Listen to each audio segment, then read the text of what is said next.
అందరికీ నమస్కారం. నేను డాక్టర్ సిబ్రంజి సంతోష్, పిల్లల వైద్య నిపుణురాలిని.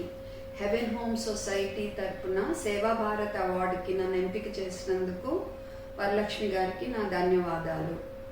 ఇప్పుడు ముఖ్యంగా నేను చెప్పదలుచుకుంది ఏమిటంటే, నేను చేసే వర్క్ గురించి. మన దేశంలో 5 ఏళ్ల పిల్లల్లో మరణాలకు కారణం విరోచనాలు అనేవి మూడో కారణం అన్నమాట.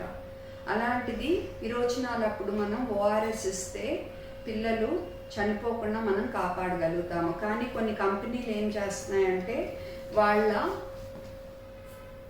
జ్యూసుల పేరుల్లో ఓఆర్ఎస్ అని పెట్టి అమ్ముతున్నారు.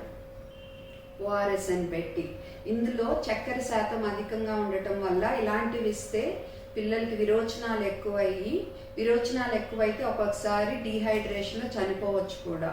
కాబట్టి మీరు ఓన్లీ WHO రికమెండెడ్ ఫార్ములా అని రాసున్న ఓఆర్ఎస్లే ఇవ్వాలి.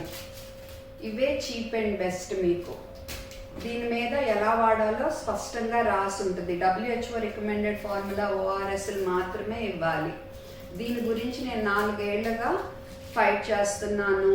గవర్నమెంట్కి లెటర్స్ రాసాను. 2022లో వాళ్ళు ఇది ఓఆర్ఎస్ కాదు అని పేరులో తీసేయాలని చెప్పారు.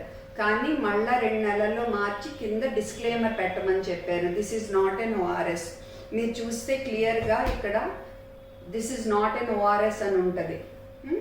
దయచేసి మీరు మీ పిల్లలకి వాంతులు విరోచనాలు ఉన్నప్పుడు WHO రికమెండెడ్ ఫార్ములా అని రాసిన ఓఆర్ఎస్ ఇవ్వండి తప్ప ఇలా మోసపూరితంగా లేబుల్స్ మీద ఓఆర్ఎస్ అని రాసున్నాయి మటుకు దయచేసి ఇవ్వద్దు.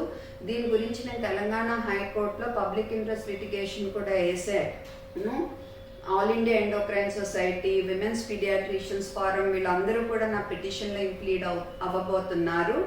మనము ఈ యుద్ధం గెలుస్తామనే నేను అనుకుంటున్నాను. ఈ ఓఆర్ఎస్ అనేది వీటిల్లో వెళ్ళిపోవాలి. ఇదే నా ప్రయత్నం. మీరు మోసపోవద్దు. మీ పిల్లలకి only WHO recommended formula ORS అనేదే ఇవ్వండి. ఇది చీప్ అండ్ బెస్ట్, సేఫ్ మీకు.